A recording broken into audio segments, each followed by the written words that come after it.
Hello students, this is Dr. Harshit Kumar Srivastava, Assistant Professor in the area of Economics.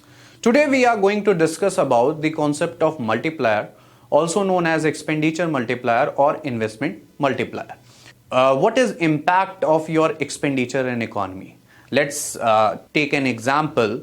If you are spending 100 rupees in economy, then what do you think that 100 rupee is going to increase our national income by only 100? If you are thinking so, you are wrong. Because that 100 rupee expenditure of yours is creating income multiple times. Now this concept is known as multiplier. And this concept is very relevant from the recession or depression point of view.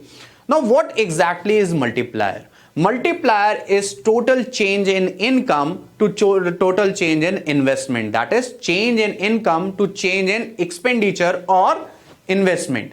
Now when we talk about expenditure have four components, that is consumption expenditure, investment expenditure, government expenditure and net exports. So value of multiplier will come out with the help of change in income to change in expenditure. We can also calculate the value of multiplier from MPC or MPS. Now what is MPC?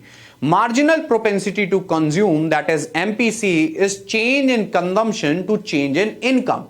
So let's say if your income increased by 100 and out of that increased income of 100, if you are spending 80 on consumption, then your MPC will be 80 divided by 100, that is 0.8. So value of multiplier is 1 divided by 1 minus MPC or MPS. I say that value of MPC is 0.8, then value of multiplier will be 1 divided by 0.8, 1 minus 0.8, that is 0.25. So this means, what this value of 5 means? This means if I am going to increase expenditure by 1 rupee, that expenditure is going to increase national income by 5 rupees. Let's see how it works. Suppose if we increase expenditure, then that increase in expenditure will increase someone's income.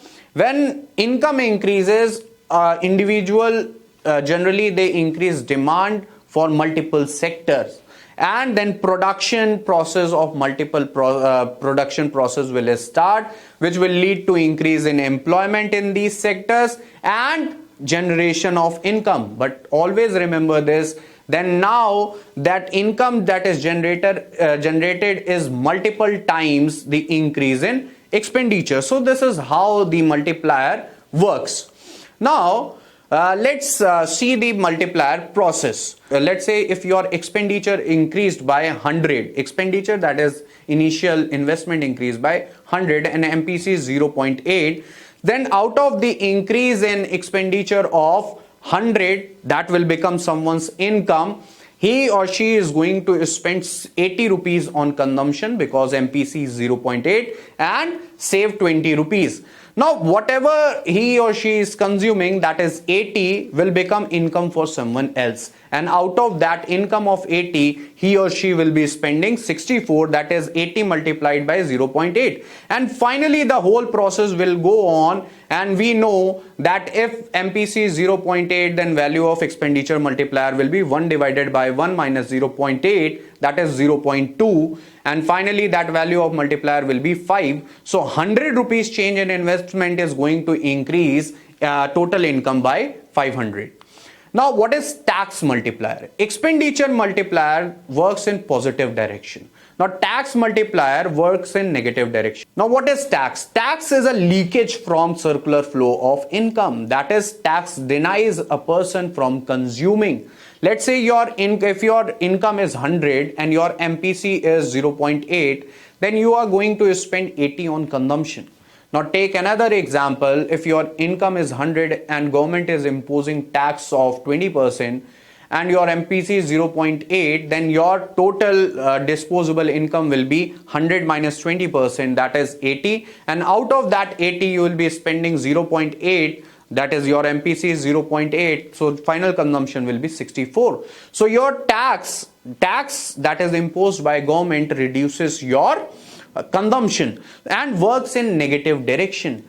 Similarly, the expenditure multiplier multiplies income multiple times. The tax multiplier multiplies reduces income multiple times. So tax multiplier works in opposite direction, but the value of tax multiplier is less than expenditure multiplier, because the formula that we use is minus MPC divided by MPS. So let's say if 0.8 is MPC, then MPS will be 0.2. So 0.8 divided by 0.2, that is 4 minus 4. So 1 rupee tax is going to decrease our national income by 4 rupees.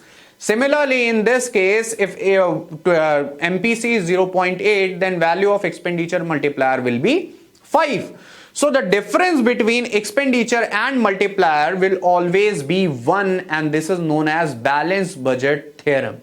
Thank you so much.